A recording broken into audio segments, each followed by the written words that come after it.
Today we are going to be taking some notes on cells.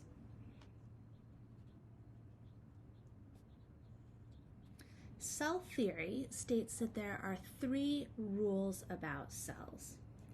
The first rule is that all living things are made of cells.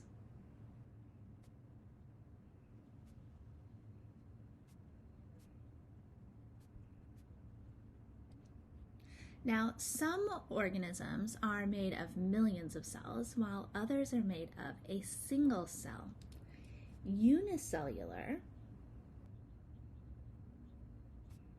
means that it is made of one cell, and multicellular means that it is made of many cells. Things like yeast and E. coli and algae, those are unicellular, while organisms such as Daphnia, fruit flies, and moss are multicellular. What is the difference between unicellular and multicellular organisms? A, unicellular organisms are larger. B, multicellular organisms are made of more cells. C, unicellular organisms are less common. Or D, multicellular organisms are better at surviving. Multicellular organisms are made of more cells because unicellular organisms are only made of one cell each. You might think that unicellular organisms are not as common as multicellular organisms, but there are actually more single-celled organisms than multicellular ones. The second rule of cell theory is that cells come from other cells.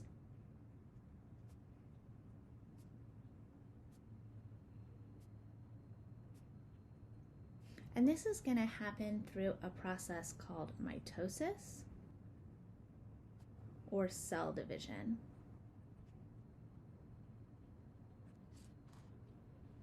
This means that all of the cells in your multicellular body came from an original single cell. It also means that unicellular organisms divide to make more unicellular organisms. The final rule of cell theory is that cells are made of structures.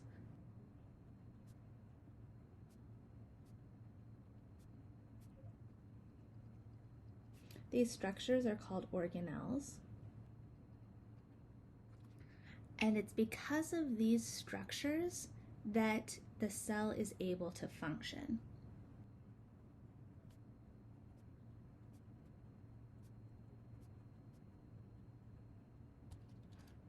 Now, there are some organelles that are found in all cells, while other organelles are only found in certain types of cells.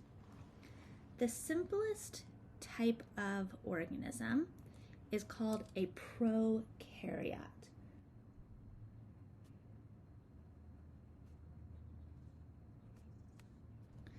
And prokaryotes are always unicellular.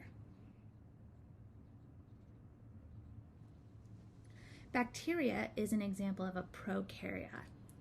Prokaryotic cells are simple, but they all have some things in common.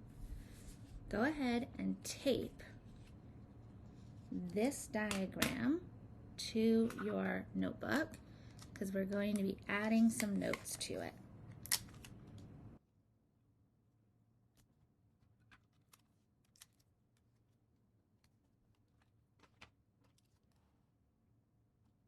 First thing is that all cells have a cell membrane. So this dark line in here, that's going to be the cell membrane. And it's the cell membrane that surrounds the cell and it keeps the outside out and the inside in. Next, all cells have DNA. Now, bacterial DNA is different than animal DNA because it comes in a circular form. So this is the DNA, and see how it's just one sort of big circular loop? So that's going to be the DNA. And your DNA is linear, so it's actually going to form these things called chromosomes that form sort of like an X shape sometimes.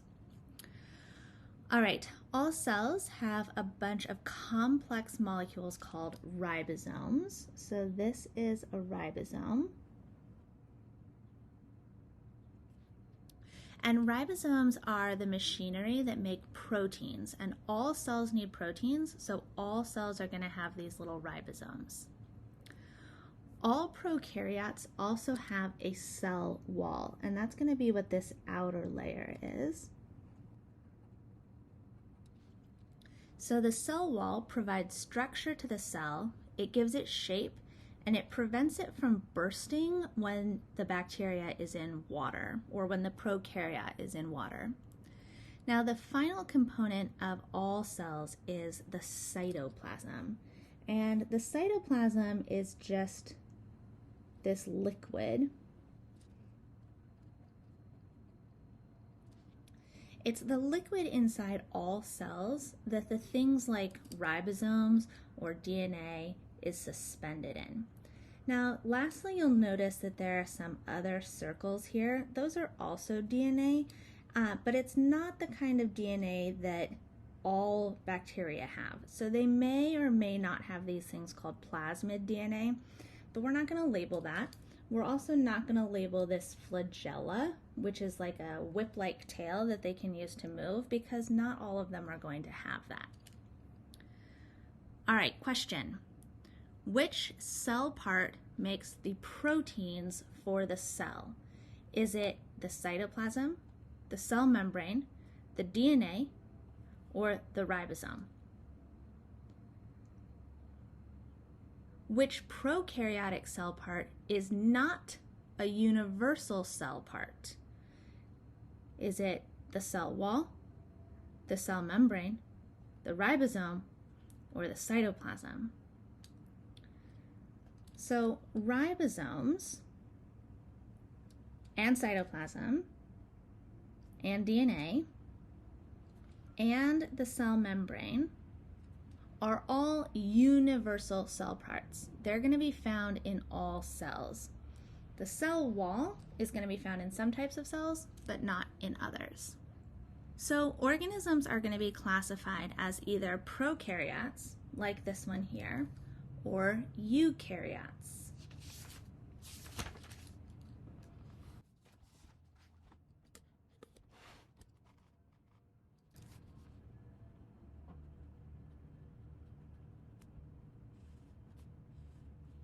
The major difference between the cells in organisms that are eukaryotes is that eukaryotes contain membrane-bound organelles, while prokaryotes do not. An organelle, as we talked about earlier, is a cell part that performs a specific job or function. Ribosomes build proteins, which means they have a specific job and they are a subunit of a cell, so those are going to be a type of organelle. But ribosomes are not membrane-bound. Membrane-bound means that the organelle is surrounded by a membrane, much like a cell membrane, that controls what can move into or out of the organelle. Eukaryotic cells have membrane-bound organelles.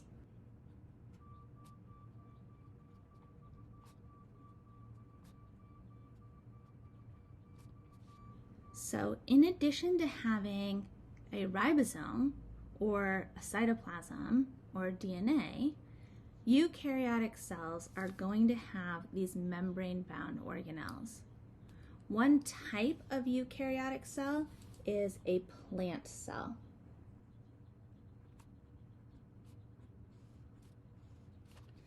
Plant cells look like this.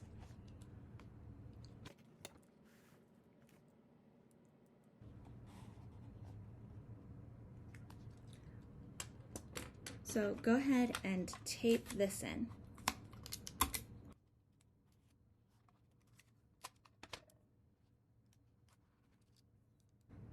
Plant cells are more complex than prokaryotes because many plants are going to be multicellular, and those plant cells are specialized.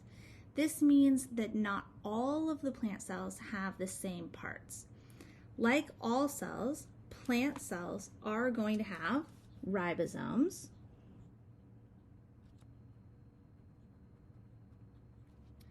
they are also going to have cytoplasm,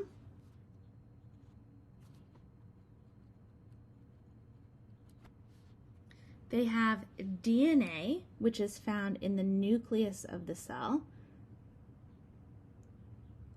So it's linear, but it's kind of all tangled up. So it doesn't form just that one circle.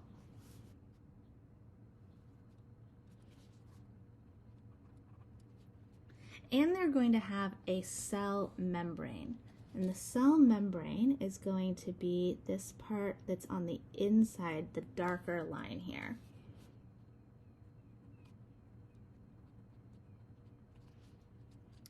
But they are also going to have membrane-bound organelles. That DNA is stored inside of the nucleus, and the nucleus is surrounded by a membrane. This means that the nucleus is a membrane-bound organelle that's only going to be found in eukaryotes and not in prokaryotes. Other membrane-bound plant organelles include a vacuole, and the vacuole is a storage sac for things like water and minerals. And a chloroplast, this is a chloroplast here.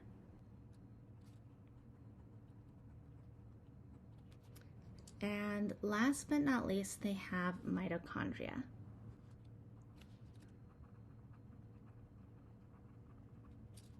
Now, the chloroplast is the organelle that allows plants to store sunlight energy as chemical energy. The process is called photosynthesis. And the mitochondria, that organelle is the one that allows organisms to convert chemical energy into ATP, or the energy molecule that cells use. This process is called cellular respiration. Chloroplasts absorb and use light energy. Which statement correctly describes the plant cells that would or would not have chloroplasts? A. Chloroplasts are found in leaf cells, but not in root cells. B. Chloroplasts are found in bark cells, but not in petal cells. C. Chloroplasts are found in root cells, but not in bark cells. Or D. Chloroplasts are found in petal cells, but not in leaf cells. In multicellular organisms, some cells have different structures than other cells depending on their role within the organism.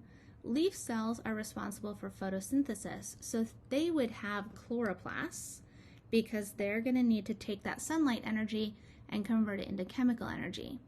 But root cells that are normally underground, they're not going to have access to sunlight, so they aren't going to need chloroplasts because they don't do photosynthesis. The chloroplast and the mitochondria are extremely important organelles because they deal with getting and using energy. The final cell component in plant cells is the cell wall. What is the function of the cell wall? A. It controls what moves into and out of the cell. B. It makes proteins. C. It stores DNA. Or D. It maintains the structure of the cell. Like prokaryotes, plant cells have a cell wall that gives the cell support and structure. The final type of eukaryotic cell that we're going to look at is an animal cell.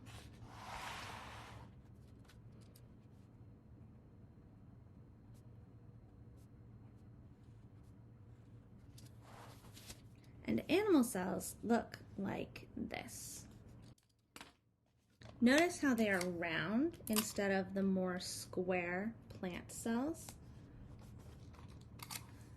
That's because they actually don't have a cell wall, which means that they're not going to have all the same type of shape. And they're not going to be as square or rectangular in their shape.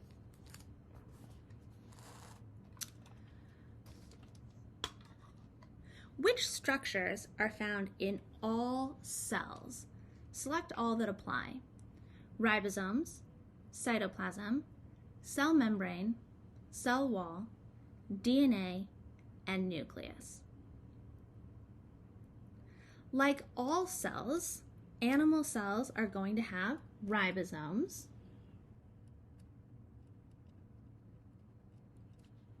cytoplasm,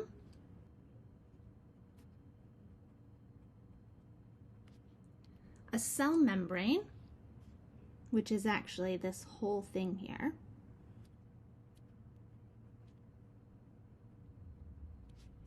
and DNA. Like with the plant, the DNA is linear,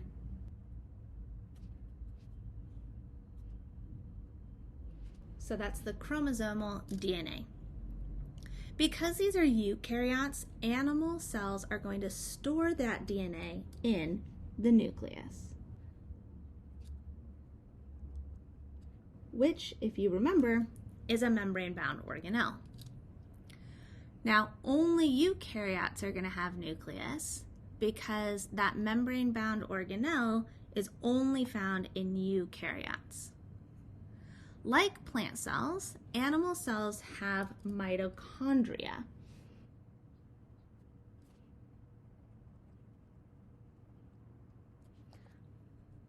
But unlike plant cells, animal cells can't do photosynthesis. They don't have any chloroplasts. Animal cells come in lots of different shapes and sizes, and their shapes can change because they do not have a cell wall giving them structure. Lastly, some animal cells can have tiny little vacuoles.